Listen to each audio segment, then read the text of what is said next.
Good morning students. Today let us see how to construct similar triangles. வணக்கம் மாணவர்களே. இன்றைக்கு வரைபடத்துல அதாவது ஜியோமெட்ரியில அதாவது ஒரு முக்கோணத்தை கொடுக்கும்போது அதை வடிவத்து முக்கோணமாக எப்படி வரைவது என்பதை நாம் பார்க்கலாம். அதற்காக பயிற்சியில 12வது கணக்கை நான் எடுத்திருக்கேன். என்னுடைய பயிற்சி கணக்கில் எக்ஸசைஸ்லேயே எடுத்துக்கிட்டு 12வது கணக்கை நம்ம எப்படி போடுறதுன்னு சொல்லி பார்க்கலாம். Usually in your geometry notebook, you keep your notebook in this horizontal way and draw a margin here and leave some space, and in the last part you leave the place for construction. அதாவது உங்களுடைய geometry நோட்டை நீ handle பண்ணுற விதத்தை தயவுசெய்து புரிஞ்சுக்கோ. மேலே ஒரு மார்ஜின் போடு, லெஃப்டில் ஒரு மார்ஜின், தென் ஸ்பேஸ் விட்டு ரைட் சைட் கார்னரில் எழுதுறதுக்காக அதாவது வரைமுறை எழுதுவதற்காக ஒரு இடத்தை விட்டுருங்க. விட்டுட்டு இந்த ரைட் மோஸ்ட் கார்னர் இந்த இடத்துல ரஃப் டயக்ராம் மாதிரி படம் எப்பவுமே இந்த இடத்துல வரைங்க. மாதிரி படம் வரைவதற்காக இந்த இடத்த ஒதுக்கிடுங்க. தென் இதில் என்ன கொடுத்துருக்காங்களோ அந்த படத்தை நம்ம வரையணும். இதற்காக முதலாவது அந்த அளவு காரணி என்னன்னு பார்ப்போம். What is ratio, in what ratio we are going to extend it, அதை முதல் கவனிக்கணும். அந்த ரேஷியோ என்னன்னு கொடுத்துருக்குன்னா 6/5. it is 6/5 அப்படின்னா the numerator is more than the denominator. அதாவது கொடுக்கப்பட்ட முக்கோணத்தை பெரிதுபடுத்துறோமா சிறிதுபடுத்துறோமா அப்படிங்கிறத யோசிக்கணும். அளவு காரணி 6/5 is greater than 1 அப்படின்னா கொடுத்துருக்கு. அதாவது கொடுக்கப்பட்ட முக்கோணம் சிறிய முக்கோணம், அதை 6/5 என்ற விகிதத்தில் அதை பெரிதுபடுத்தணும், முக்கோணம் பெரிதுபடுத்தணும். அதற்காக ஃபர்ஸ்ட் ஒரு சின்ன முக்கோணம், சாதாரணமான ஒரு முக்கோணத்தை நம்ம வரைகிறோம். அந்த முக்கோணத்தின் பெயர் ஏபிசி. ஏபிசின்னு சொல்லி ஃபர்ஸ்ட் கொடுக்கப்பட்ட முக்கோணத்தை நம்ம வரைஞ்சிருக்கோம். இந்த முக்கோணத்தை இந்த காரணியில் அதாவது கொடுக்கப்பட்ட அளவுகளில் நம்ம பெரிதுபடுத்தி காண்பிக்க போகிறோம். ஸோ பெரிதுபடுத்துதல் அப்படின்றது இதே முக்கோணத்தினுடைய பேஸ் அடித்து தான் நம்ம பெரிதுபடுத்த போகிறோம். ஸோ அது எந்த விகிதம் அப்படிங்கிறதா இந்த 6/5. ஸோ இந்த புள்ளியை நம்ம என்ன மார்க் பண்ண போகிறோம், B' and C'. பெரிதுபடுத்துவதுனா உன்னுடைய எக்ஸ்டெண்டட் அதாவது நீங்கள் பெரிதுபடுத்திய முக்கோணத்தினுடைய பெயர் A, B', C'. இதற்கு முன்பாக முதல் வடிவத்த முக்கோணம் என்றால் என்ன அப்படிங்கிறத பார்க்கலாம். How to define a similar triangle. வடிவத்ததை ஆங்கிலத்தில் similar triangles அப்படின்னு சொல்லுவோம். அதாவது இரண்டு தள உருவங்கள். when two diagrams are given, இங்கே நான் ஒரு முக்கோணத்தை எடுத்திருக்கேன், ஏபிசி என்ற ஒரு முக்கோணம், இங்கே ஒரு சதுரத்தை எடுத்திருக்கேன். பட் இந்த படங்களை நீங்கள் பார்க்கும்போது இரண்டுமே தள உருவங்கள். இது ஒரு முக்கோணம், அது ஒரு சதுரம். 3 பக்கங்களை உடையதும் 4 பக்கங்களை உடையதுமான 2 படங்களை நான் எடுத்திருக்கேன். ஆனால் இந்த 2 படங்களை நீங்கள் பார்த்துட்டு இது வடிவத்தவையா அப்படின்னா இது வடிவத்தது கிடையாது. அப்போது ஒரு முக்கோணம் என்றால் அதே வகையில் உள்ள இன்னொரு முக்கோணத்தை நம்ம எடுத்துக்கொள்ளலாம். சப்போஸ் இந்த மாதிரி நான் எடுத்துக்கிறேன்னு வச்சுங்க, இந்த முக்கோணத்துக்கு பெயர் DEF. அப்படி எடுத்தாலும் இந்த 2 முக்கோணங்களும் வடிவத்தில் ஒத்தவை அல்ல. அப்போ வடிவத்தது அப்படின்னா எப்படி இருக்கணும், உருவங்கள் ஒரே மாதிரி இருக்கக்கூடியதை தான் வடிவத்த முக்கோணங்கள் என்று சொல்லுகிறோம். ஆங்கிலத்தில் அதை சிமிலர் ட்ரையாங்கிள்ஸ் அப்படின்னு சொல்கிறோம். ஸோ இந்த முக்கோணம் ஏபிசி இந்த அளவில் இருக்குது. அதே போல் இன்னொரு முக்கோணத்தை நான் வரைகிறேன், அதனுடைய பெயர் DEF. இப்போ எப்படி இருக்குன்னு பார்த்தீங்கன்னா 2 முக்கோணங்களும் ஒரே மாதிரி இருக்கக்கூடிய முக்கோணங்கள். அப்போ அந்த ஒரே மாதிரி இருக்கக்கூடிய முக்கோணங்களை முக்கோணம் ஏபிசி சிமிலர், இந்த சிம்பிள் நம்ம யூஸ் பண்ணுறோம். வடிவத்த முக்கோணங்களுக்கு இந்த சிம்பிளை நம்ம யூஸ் பண்ணணும். ABC is similar to triangle DEF. இதை நம்ம தியரிட்டிக்கல் ஜியோமெட்ரியில் மறுபடியும் நம்ம பார்க்க போகிறோம். ஸோ தியரம் பேஸ் பண்ணி தான் நம்ம இந்த கன்ஸ்ட்ரக்ஷனை பண்ணிட்டு இருக்கோம். So what is a similar triangle means in shape. When you look at the shape of a triangle, if it resembles the same, then you can say that they are similar. Of course, 3-sided figure I can compare with only 3-sided figure. It should not be compared with another either maybe 4-side or 6-side or some other objects also. So, and whenever a diagram is given, the appearance, when you see the diagram itself, the appearance must be same, right? Mathematically how to define a similar triangle means கணிதத்தில் இந்த வடிவத்த முக்கோணம் என்ற வரையறை எவ்வாறு கொடுக்கப்பட்டிருக்கிறது அப்படின்னா, முக்கோணம் ABC முக்கோணம் டிஇஎஃப் இரண்டும் வடிவத்த முக்கோணங்களாக இருக்குமானால் கட்டாயம் கோணம் ஏ கோணம் டிக்கு சமமாக இருக்கணும், கோணம் பி ஆனது கோணம் இக்கு சமமாக இருக்கணும், கோணம் சி ஆனது கோணம் எஃப்க்கு சமமாக இருக்கணும். அதாவது ஒத்த கோணங்கள் சமமாக இருக்கணும். அடுத்து ஒத்த பக்கங்களின் விகிதங்களும் சமமாக இருக்கணும். That is AB by DE must be equal to BC by EF, that is also equal to AC by DF. இப்படி இருக்குமானால் மட்டுமே இந்த முக்கோணங்களை வடிவத்த முக்கோணங்கள் என்று சொல்வோம். So whenever two triangles are similar, both the conditions must be true. The corresponding angles must be equal and the corresponding sides must be in proportion.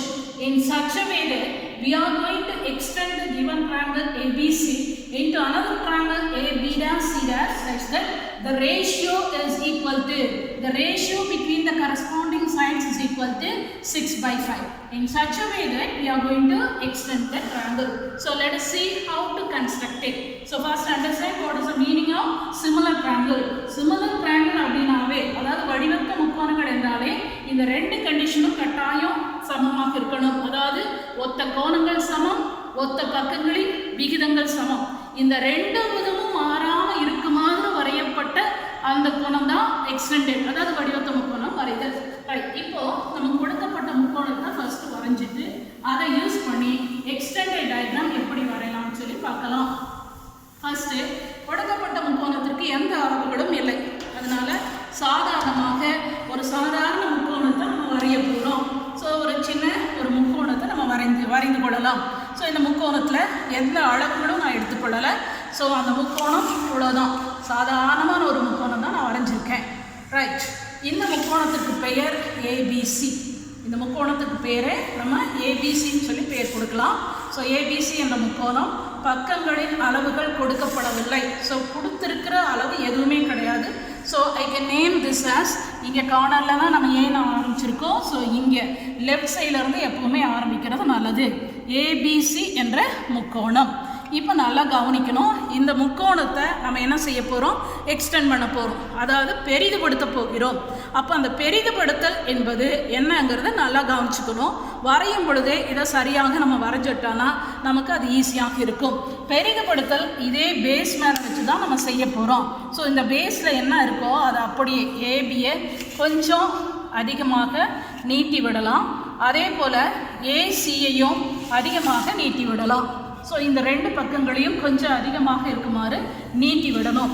அடுத்ததாக இந்த கோணமானது கோணம் ஏ, அதாவது கோணம் சிஏபி, ஏ என்ற கோண அளவு எவ்வளோ இருக்குது அப்படிங்கிறத நீங்கள் மெஷர் பண்ணிக்கலாம். ஸோ இந்த கோணம் ஏ ஆனது 60 டிகிரி இருக்குது. கோணம் ஏ ஆனது 60 டிகிரி இருக்குது. அந்த கோணத்தை நீங்கள் மெஷர் பண்ணிவிட்டு அதே கோணத்தை இதனுடைய பின்பகுதியில் வைக்கணும்.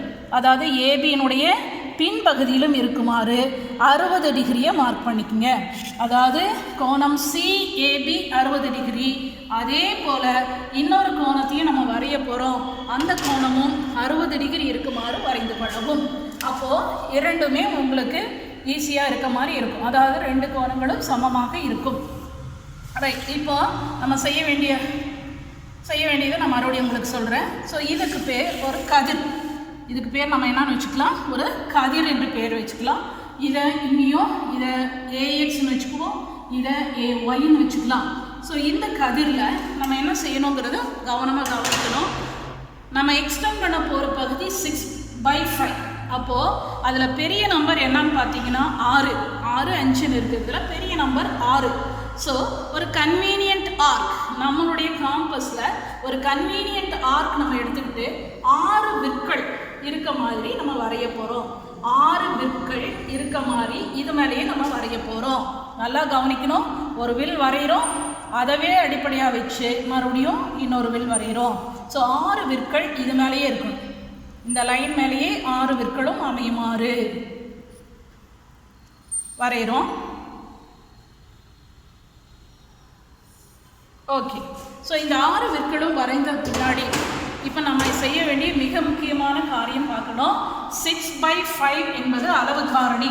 அளவு காரணி 6/5ல பெரிய நம்பர் என்னன்னு பார்க்குறோம். பெரிய நம்பர் 6. ஸோ இதில் 6 விற்களும் சம இடைவெளியை விட்டு நம்ம வரைஞ்சிருக்கோம். ஸோ இந்த சம இடைவெளியை விட்டு வரைஞ்சதுனால இதுக்கு நம்ம வேறு பேர் கூட கொடுக்கலாம். It may be x1, x2, x3, x4, x5 and x6 இப்படி நம்ம பேர் கொடுத்துக்கிறோம். பேர் கொடுத்துட்டு நம்ம கீழே இருக்கக்கூடிய டினாமினேட்டர் அதனுடைய 6/5ல கீழே என்ன நம்பர் இருக்குன்னு பாருங்க. the denominator is 5. அந்த 5th ஆர்க்கையும் இந்த b-ஐயும் இணைச்சிருங்க. 5th ஆர்க்கையும் b-ஐயும் இணைச்சிருங்க. ஸோ இந்த ரெண்டையும் ஒரு நேர்கோட்டின் மூலமாக நம்ம இணைக்கிறோம். இது முதலாவது செய்ய வேண்டிய வேலை இதுதான். இப்போ நம்ம செய்ய வேண்டியது தான் மிக முக்கியமானது. இதை வச்சுட்டு நம்ம அதாவது 6வது வில்லின் வழியாக இந்த கோட்டிற்கு இணைகோடு வரையணும். x5b என்ற கோட்டிற்கு இணையாக x6 வழியாக ஒரு இணைக்கோட்டை நம்ம வரைய போகிறோம். அதற்காக அதை விட குறைவான ஒரு ஆர்க் எடுத்துக்கிறோம். x5 மேலே நல்லா கவனிக்கணும். x5 மையமாக வச்சுட்டு ஒரு சின்ன வில்லை நம்ம வரைகிறோம். x5 மையமாக வச்சுட்டு ஒரு சின்ன வில்லை வரைகிறோம். அதே போல் x6 மையமாக வச்சுட்டு ஒரு சின்ன வில்லை நம்ம வரைகிறோம். த சேம் திங் அங்கே அடுத்த செயலையும் நம்ம செய்யணும். அதுக்கு முன்னாடி இதை நல்லா கவனிக்கணும். இங்கே கவனிக்கணும். அடுத்ததாக இந்த 2 விற்களுக்கும் இடையேயான தூரத்தை மெஷர் பண்ணிக்கணும். இந்த 2 விற்களுக்கும் இடையேயான தூரத்தை நம்ம மெஷர் பண்ணிக்கணும். அந்த தூரத்தை எடுத்துகிட்டு இந்த 6வது வில் நம்ம வரைஞ்சோம் இல்லையா, ஸோ அந்த 6வது வில் மேலே வெட்டும்படி வரையணும். ரொம்ப கவனமாக இருக்கணும். ஃபஸ்ட்டு நம்ம வரைஞ்ச ஆர்க் இந்த ஆர்க் தெளிவாக வரைஞ்சிருங்க. இந்த ஆர்க்கை வரைஞ்சிட்டு இந்த ஆர்க்கில் இந்த டிஸ்டன்ஸ் தான் ரொம்ப ரொம்ப முக்கியம். இந்த 2க்கும் இடையில உள்ள டிஸ்டன்ஸை மெஷர் பண்ணி இங்கேருந்து அந்த ஆர்க்கை நம்ம அதே டிஸ்டன்ஸ் மாறாமல், இந்த டிஸ்டன்ஸ் மாறாமல் எடுத்து இங்கே மற்றொரு வில் வரைகிறோம். இப்போது x5ஐயும் இந்த வில்லையும் இணைச்சி நம்ம நீட்டி விடணும். x5ஐயும் அந்த வில்லையும் இணைச்சி நம்ம நீட்டி விட போகிறோம். ஸோ நீட்டி விடும்போது அது ஏபியினுடைய எக்ஸ்டெண்டட் சைடை ஒரு பாயிண்டில் போய் மீட் பண்ணும். அதாவது ஏபியினுடைய லைனை இன்னொரு பாயிண்டில் மீட் பண்ண போது அதை அப்படியே எக்ஸ்டெண்ட் பண்ணி விட்டுருங்க. ரைட். இப்போது இந்த கோட்டை, அதாவது ஏபியினுடைய எக்ஸ்டெண்டட் கோட்டை எந்த புள்ளியில் மீட் பண்ணியிருக்கு அப்படின்னு பார்த்தீங்கன்னா B' என்ற புள்ளியில் மீட் பண்ணியிருக்கு. இப்போ இதே மெத்தடை நம்ம பயன்படுத்தி B வழியாக, அதாவது B' வழியாக இன்னொரு கோடை நம்ம வரைய போகிறோம். அந்த கோட்டு துண்டானது B', C' இருக்கணும். அது BCக்கு இணையாக இருக்கணும். ஸோ இதே வேலையை தான் நம்ம திரும்பவும் செய்ய போகிறோம். இதற்காக மறுபடியும் Bஐ மையமாக கொண்டு ஒரு வில், மறுபடியும் B' மையமாக கொண்டு மற்றொரு வில், Bஐ மையமாக கொண்டு ஒரு வில், B' மையமாக கொண்டு இன்னொரு வில். அடுத்ததாக இந்த 2 விற்களுக்கும் இடையேயான தூரத்தை மெஷர் பண்ணுங்கள். இந்த 2 விற்களுக்கும் இடையேயான தூரம் கரெக்டாக அளவெடுத்து அந்த அதை மட்டுமே மெஷர் பண்ணி இங்கேருந்து அந்த வில்லை வெட்டணும். சரியா? 2 விற்களும் ஒன்றை ஒன்று வெட்டி கொள்ளும். இந்த வெட்டி கொள்ளும் புள்ளியையும் B'-ஐயும் இணைச்சிங்க தான் அது மறுபடியும் உடைய இந்த ஆல்ரெடி நம்ம வரைஞ்ச BCக்கு இணைக்கோடாக அது அமையும்.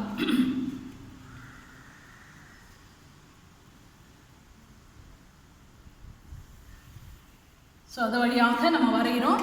இந்த கோடானது